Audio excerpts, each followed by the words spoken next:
তওবা কবুল হয়েছে কি হয়নি এটা একটা আলামত আছে। আমার তওবা কবুল হয়েছে কিনা এটা একটা আলামত আছে। আলামত হলো এটা, যে ব্যক্তি যেই ব্যাপারে তওবা করবে এইটা যদি কবুল হয় তাহলে ওই ব্যক্তির দ্বারা ওই গুনাহ আর কখনো হবে না, ওই ব্যক্তির দ্বারা ওই গুনাহ আর কখনো হবে না। যদি এই গুনাহ আবার হয়ে যায় তাহলে বুঝতে হবে তওবা কবুল হয় নাই।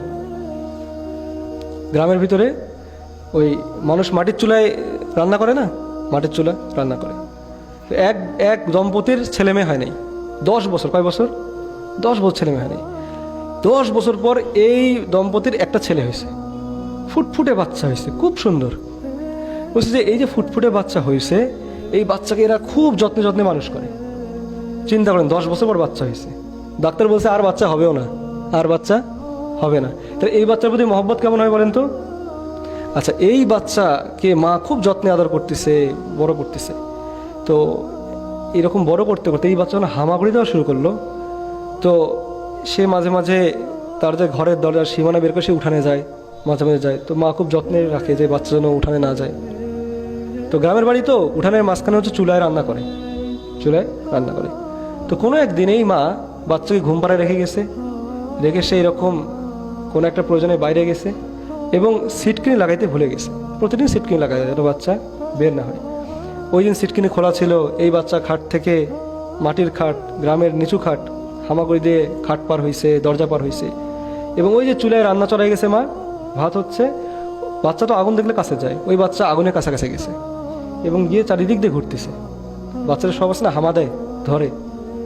তো মা তো গেছে মায়ের কাছে, এই বাচ্চা আস্তে আস্তে আস্তে হাড়ির কাছে চলে গেছে এবং হাড়ির কাছে গিয়ে যেইখানে ওই পানি আর ভাত ফুটতেছে ওই হাড়িকে ধরছে। আর ধরার সাথে সাথেই হাত গলে গেছে, বসে বাচ্চা হাত গলে গেছে, হাত আটকায় গেছে, ওই মাথাটা হাড়ির উপরে পড়ছে। এইদিকে পানি ফুটতেছে, তো পানি ফুটতে ফুটতে ফুটতে ফুটতে মাথা বিচ্ছিন্ন হয়ে হাড়ির ভিতরে চলে গেছে।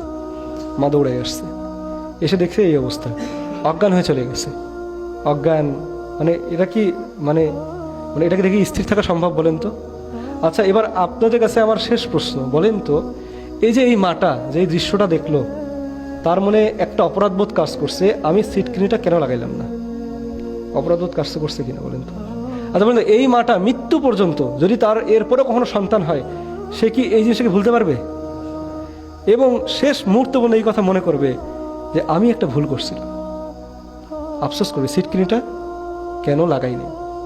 এরপরে যদি কখনো বাচ্চা হয়, আবার ওই পরিস্থিতি হয়, বলেন তো এই মাকে কখনো সিটকিনি লাগাতে ভুলবে? বলছে এইটা হইলো তওবা। এটা কি? তওবা।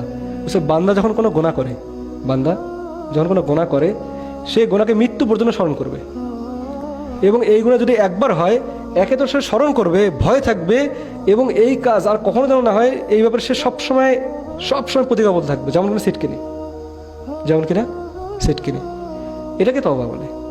এই তওবা আল্লাহ তাআলা আপনাকে এবং আমাকে করার তৌফিক দান করেন।